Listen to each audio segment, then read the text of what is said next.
You're not on the field, court, or ice. CWall. You are on the couch. From PG to DC, this is Coaching from the Couch with your host, CWall. Delivering coverage for all DC sports teams from the hometown perspective. Nats, Skins, Mystics, DC United, Washington Wizards, Caps, Bowie State. My name's CWall, I'm a PG girl. Down for my skins, I don't know if you heard. If you like watching sports, then I am your girl. Sit down on the couch if you're not on the field. Cold on the ice, pick any sport that you want. Know that I cover it tight. What would you like? From baseball to football and more. The list can go on the whole night. Big shouts out to my HBCU fam. Never forget who I am through the wins and the losses, the highs and the lows. We gotta stay strong, so I stay 10 toes. Make the competition back. The way I kick it, make them mad, man. CWall and we live and direct. Sit back on the couch and relax. Come on.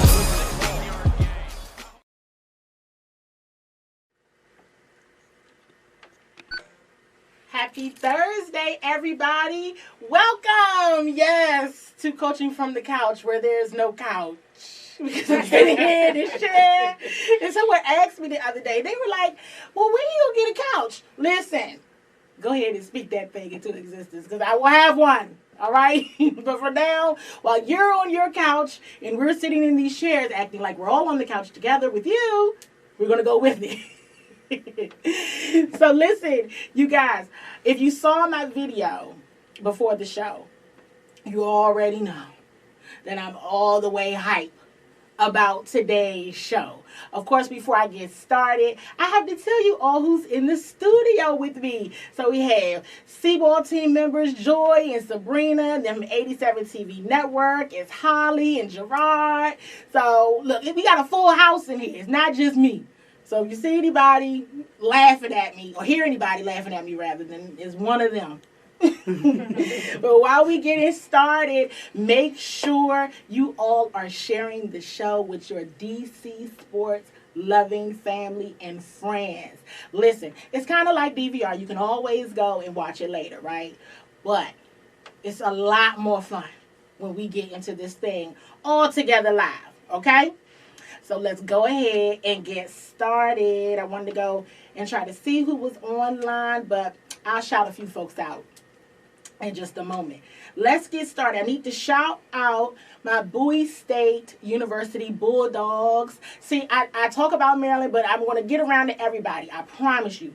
Bowie State won on Saturday, and I heard the fourth quarter was just a beast. I think at the half or at the end of the third quarter, the score was 17-13, and then before you know it, Bowie State ends the game with 34 points. They had a huge fourth quarter showing. So shout out to them. This Saturday, Bowie State is traveling to Shaw University. They're playing at 1 p.m. down in Raleigh at the George Williams Athletic Complex. They're actually going to be on the campus of St. Augustine University. So I don't know if it's any Shaw University, alumni watching the show, but I just want to tell you, the last few times that you all have played Bowie State, you've lost. Until you probably lose again on Saturday. But shout out to all of you guys. But I am hoping the Bowie State Bulldogs bring back the W. Have to move on to the Maryland Terps. Okay? So last week, we all know, we talked about how Maryland blew Howard University out. So I got on my, a short rant about the HBCUs and everything, because I am a HBCU alum. So talked about that, but then at the end of that conversation I said, okay, I saw a lot of reports saying, well, it was just Howard. What's the big deal, right? Okay, but there was still some things that we saw that I felt like were key and just a reflection of the Mike Locksley era. So I said, let's see what happens this week, meaning last Saturday, when they take on Syracuse, because Syracuse was a top 25 team. They were ranked 21.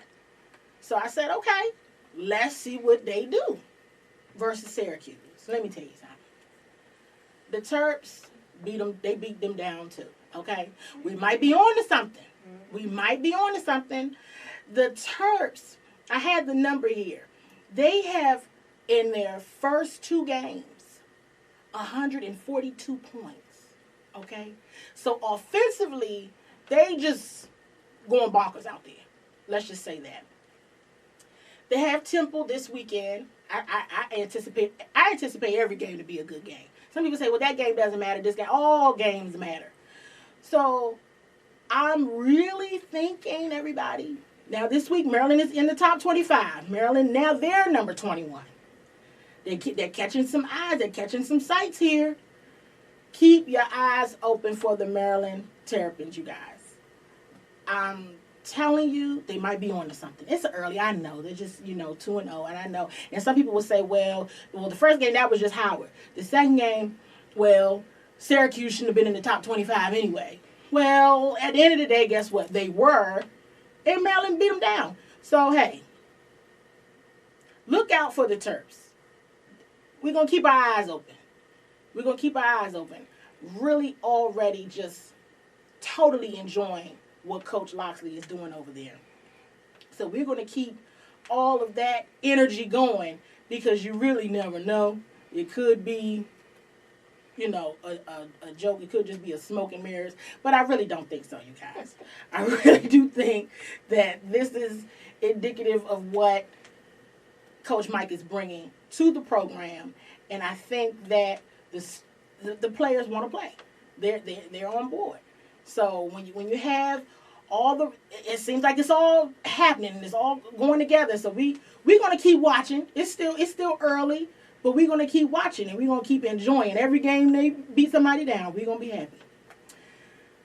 41 days until the Washington Wizards tip off.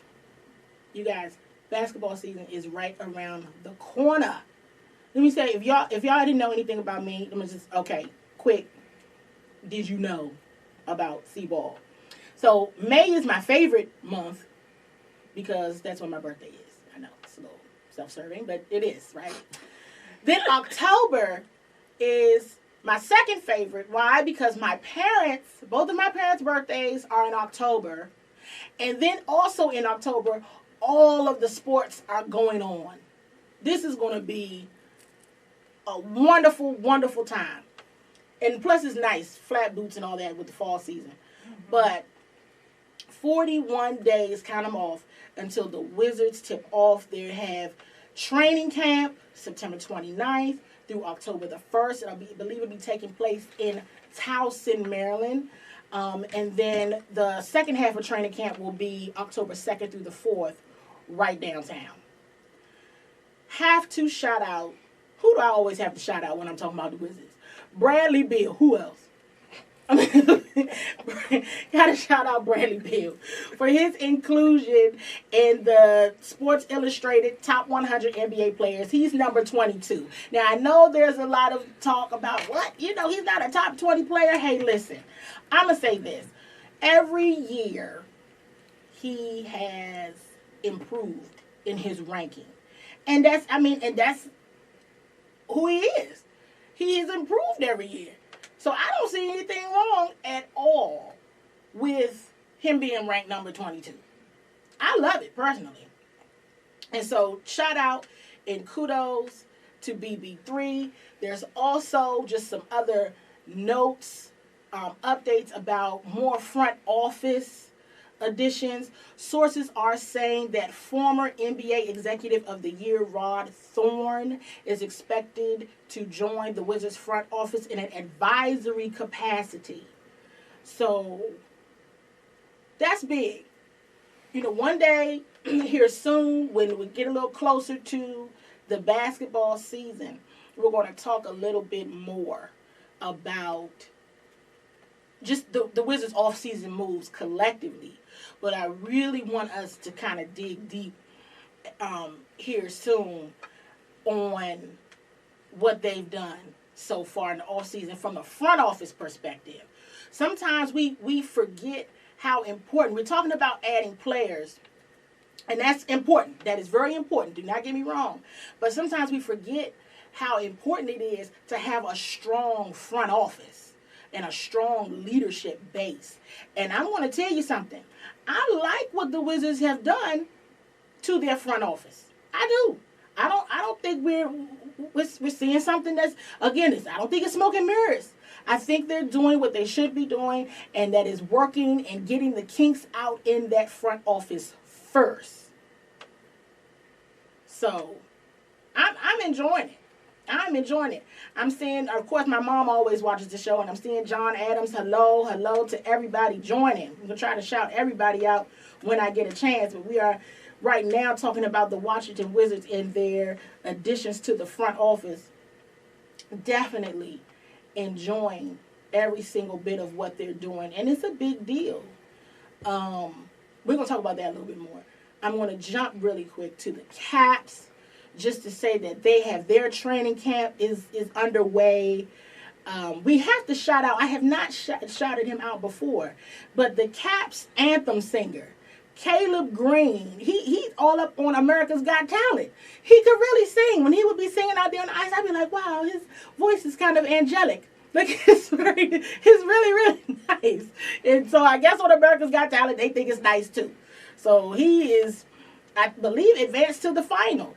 So he's singing with a group of Voices of Service. So congratulations to him, and I hope he wins that out. But from the overall, the Caps, they're getting ready to get cranking. A lot of promotions. So as the hockey season goes on, and we'll be announcing on the show when the Caps are having various promotions and where you all can go. Of course, they're always giving away T-shirts, doing autographs, bobbleheads. They'll be doing a series of college nights at the Caps. I didn't see Hampton University on the list, so I'm going to have to call somebody and figure out where we are. So there's that. I try not to be biased, but I am when it comes to that. So we'll soon be adding Hampton University on that list. Gotta go to the Nats real quick, you guys. My Nats. They had a tough weekend against the Atlanta Braves, and that is who they are behind. In the NL East, they are 11 games behind them now. They lost 3 to them over the weekend, and I think they have to see the Braves again coming up this weekend. They've been playing against the Twins, and one day it was all bad, the next day it's all good, but that's kind of how it goes in baseball. I just want to see how the rest of these 18 games plays out. There's still time for the Nats to close the gap a bit with the Braves. I don't know if they'll catch them, but this upcoming series is big. It is big, and they need to be focused so they can do what they need to do and be in a good place. But I have to say, because y'all know, anybody who knows me knows that I have no problems whatsoever in admitting when I am incorrect or when I am wrong. So remember at the beginning of the season on the show, I would be like, y'all, they pathetic, they stink. But guess what? They got rid of my guy Trevor Rosenthal because I was sick of him. And he's gone. And not saying that they're better as a result, because the bullpen is still some bull. So there's that. But overall, the bats get to going, and they do come together as a team. From what I am told by some of my media colleagues, the camaraderie is at an all-time high. So that's always good when you have a team that's operating on the same page. So we'll see what happens for the rest of the Nats season. Of course, we're going to be talking about them every week, but I'm excited. Do have to bring it up. Can we please, for the love of Nats Park, sign Anthony Rendon? I'm going to say it until it happens. Now they're saying, because, you know, he's from Texas, that the Rangers might be a team that, you know, stop putting in their bid for him. But the Nats need to go ahead and sign that man. You can tell that maybe they're trying to see where he lands in the MVP race. But, hey, listen. He has proven himself golden this season. And up until, I'm not saying that this was just this year. He has done a phenomenal job, and I think he deserves every bit of money that he gets. So, let's hope for some signing. So then, hopefully it's on a Thursday, so I'll have great news to share. Got to move on to my favorite women's basketball team. That is the Washington Mystics. Let me tell you guys something. Y'all know where I'm at with my Mystics now. You know where I am. Don't you see this big smile on my face? Woo! Listen, I'm telling you, it's coming. A parade down in Southeast, down by the Entertainment and Sports Arena. I'm telling you, I'm calling it. The Washington Mystics had a tremendous franchise record-setting year. And I'm just so proud to know them and to be a fan of the team. And I'm just going to do an overall, I think they ended up finishing a best regular season, 26 wins. Can we just, Elena Delle Donne is just WNBA Player of the Year. Coach Mike Thibault, Coach of the Year. Now I know some folks say, well, once the glitter starts popping, then people are after you. That doesn't mean you're going to come away with the championship. But I'm telling you, I would love it so much for this team and for these ladies, and just how they are always just coming back and solidifying themselves as a contender in the WNBA. So it's just wonderful to see them play and how excited they are. Going back to Elena Delle Donne and all of her just accolades. She is now the first WNBA player to join the 50, 40, 90 club. These are the players who have hit 50% from the field, 40% from the three, and 90% of their free throws. That woman is on the Washington Mystics. I'm telling you, this is a big deal.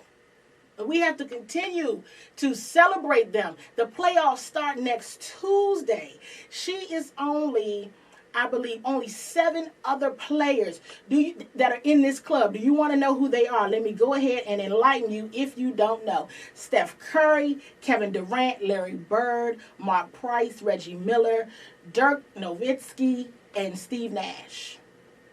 She's on the list with those guys. Okay? The girl is like that. She like that. Straight up, no chaser. What a list to be on. And she is on our team at home. I love it. I love it. Of course, they are the favorites to win the championship. And y'all know they my favorite. And I done told y'all that every week. Since the season has started, I've told you that absolutely every single week. And as my brother Mazdak has said, the energy in the city would be off the chain. Absolutely. And I can't wait. I'm not working that day. I'm going to the parade. Straight up. Listen. So next week, the WNBA playoffs started yesterday, actually, but the Mystics got a bye because they the top seed, they the top one, so they get to be off. But when they come back, everybody will be back. Christy Tolliver will be back from her injury. It will all be awesome. Now, we got to go head on and talk about these Redskins. Washington Redskins. It is Dallas week. Are y'all praying? Listen, are you in prayer mode? But anyway, listen, listen. I'm going to first talk about the running backs. Okay? I got to talk about the running back. Do I even have to tell y'all how I felt about the Adrian Peterson situation? Do I even have to say anything?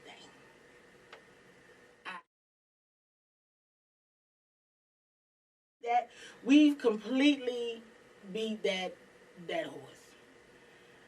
And as it turns out, as he was inactive last week, now he has to be active because, unfortunately, running back Darius Geis had some surgery on a torn meniscus.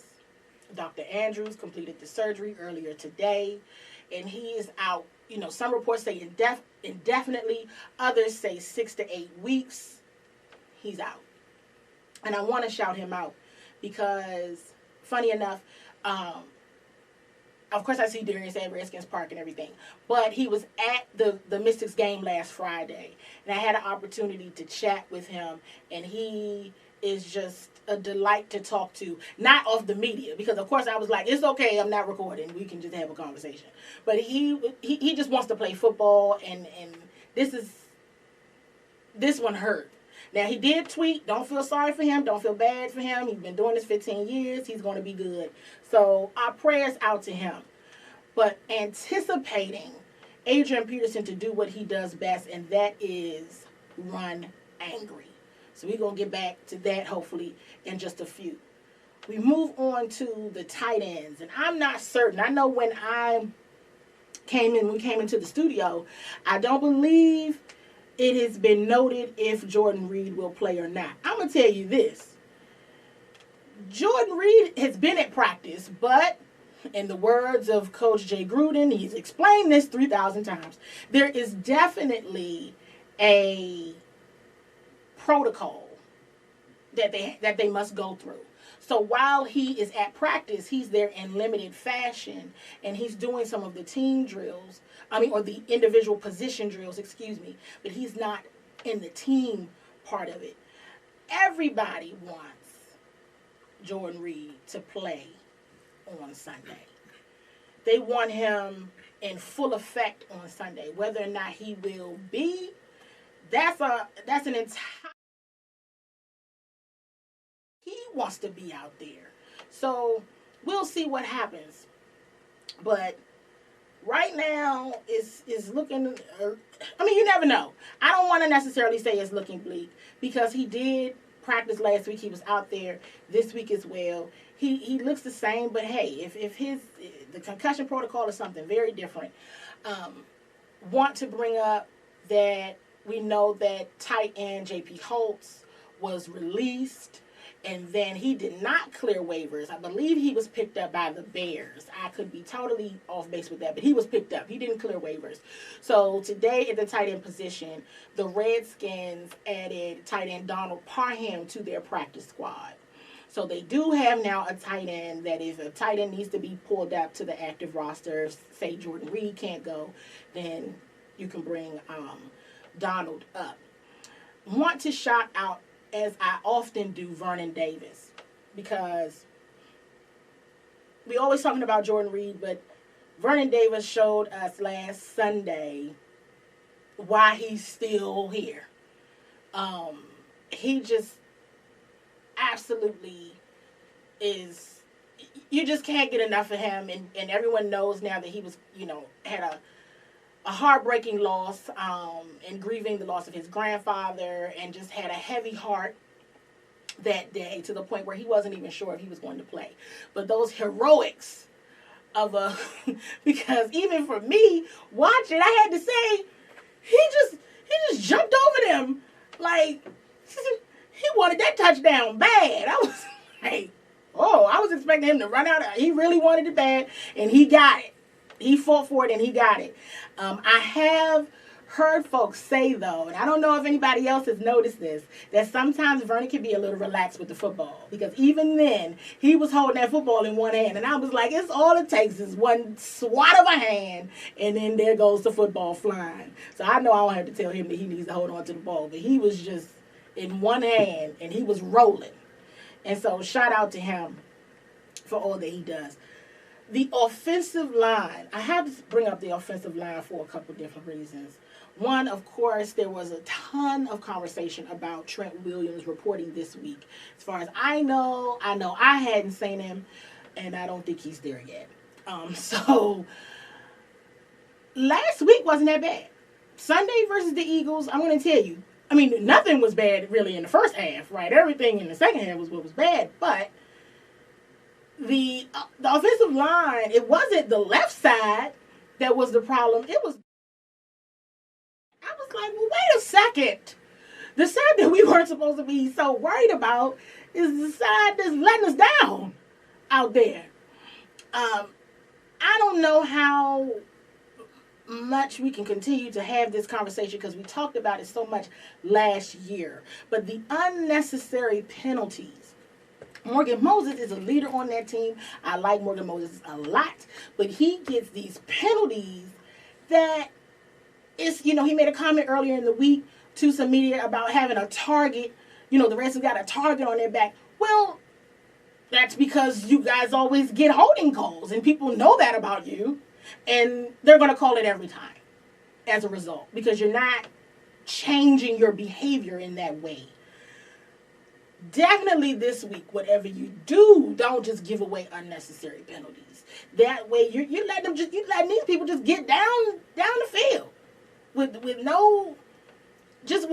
without any type of just resistance at all. You just letting them, it's just you won't let them, from the defensive side and then on the offensive side, as soon as you try to get down the field, now you got to bring it back. And I'm like, what is going on here?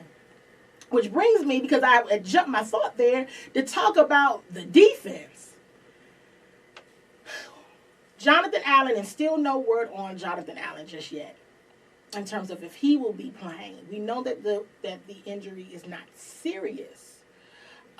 But it seemed like the defense just, I don't know. He got hurt and everything just went down the tubes. I don't know. I'm trying to find another way to say it, but that's what happened.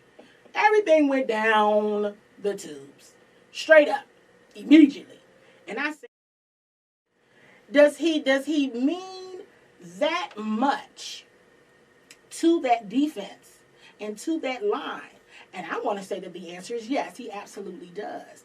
But the reality is this: we can't make those kind of mistakes when on Sunday. Please don't do that. Listen, if Jonathan Allen can't go, I think that that's a bigger issue than Geis not playing on Sunday and potentially others, not potentially, other Sundays. That is going to be difficult. I hope the defensive line is ready. I don't know where was my guy Ryan Kerrigan? I wanted to talk to him after practice yesterday, and I couldn't find him there either. I said, well, what? I didn't see him Sunday, and then here I am. I haven't been he's like a ghost. I don't know where he is. He needs to let his presence be felt. In a game like the one on Sunday, this is personal. It's personal. Yes, it is. Yeah, because you got to win now. You have to win. You absolutely do not want to go down 0-2 anyway, but you definitely don't want to go down 0-2 in the division. So, especially after the way the Redskins lost, that was bad, right? It's I see Mazdak's comments definitely simplifying things for Sweat. You all know I was big on Montez Sweat. We missed him. It was like he was, and there's certain things, when you go back and watch the game, there's certain times where he definitely showed his athleticism. So I know that he can get it. But at the end of the day, Carson Wentz's jersey was clean. And he had on a green jersey. And there wasn't no dirt on it at all. He was like he had just got the jersey out of the cleaners. I was like, well, my God. Nobody even bothered did anybody bother to just touch him? No. Okay, well, guess what? Dak's jersey better be dirt filled on Sunday. Destroyed. Got to get to the quarterback. Got to put pressure. I believe these guys would show up. I have to say something, too, about the defensive backs. We're seeing issues, everybody, that we saw last year. Miscommunication. We got folks that don't know what's going on. We got people that's missing the memo. And I don't think that this is a result of guys that are just not talented. And here's why I don't think that. I know I see certain things in practice. But I'm going to tell you something. That first half showed me that there is enough talent to win football games. But you have to go for 4 quarters. 60 minutes. A football game is not 30 minutes. It is 60. Can't do nothing with good 30 minutes. I need 60 out of everybody. The Eagles showed us what 64 minutes of football can give you. It can give you a W even when you're down, right? This is what they have to do. I know soon here we got to close out. I'm going to say Case Keenum didn't do all that bad. And we got so many other things going on that we really missed the point that Case Keenum didn't do all that bad. And for those of you that know me, I've been talking a lot about that wide receiver, that position group. Y'all are going to respect my youngins. I'm telling you now, it's something special. And I want to reiterate to everybody right now, all of these guys want to win. It's not a person in that locker room that does not want to win. So don't feel like when things are going down, these guys don't want to win it. That's not it. That's not it. That's not it. Okay?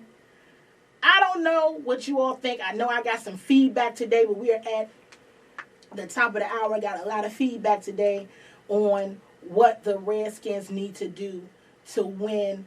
And several people, Antoine Brown, run the ball, hit that, create turnovers. Terrence Brooks, same thing, run the ball, control the time of possession, no turnovers. Paul Anderson, they have to get turnovers, touchdowns instead of field goals, control the clock, all of those things. I agree with every single last one of those feedback points. And we're going to see. I'm going to shout out on Sunday, Wnba. There's going to be a band out there. They were good last year. I don't know the name of the band, but they were good. And I think everyone should go to Wnba. Okay? All right. Look, you guys, as always, it was a beautiful, beautiful, enjoyable time talking to every single one of you guys. Listen, I don't want to say Hills of the Redskins. I don't think I'm supposed to, but you already know what it is with me, okay? So hopefully it'll be some better news next week. All right. Talk to you guys soon. You're not on the field, court, or ice. CWall. You're on the couch. From PG to DC, this is Coaching from the Couch with your host, CWall. Delivering coverage for all DC sports teams from a hometown perspective. Nats, Skins, Mystics, DC United, Washington Wizards, Caps, Bowie State. My name's CWall, I'm a PG girl. Down for my skins, I don't know if you heard. If you like watching sports, then I am your girl. Sit down on the couch if you're not on the field. Cold on the ice, pick any sport that you want. Know that I cover it tight. What would you like? From baseball to football and more. The list can go on the whole night. Big shouts out to my HBCU fam. Never forget who I am through the wins and the losses, the highs and the lows. We gotta stay strong, so I stay 10 toes. Make the competition back. The way I kick it, make them mad, man. CWall and we live and direct. Sit back on the couch and relax. Come on.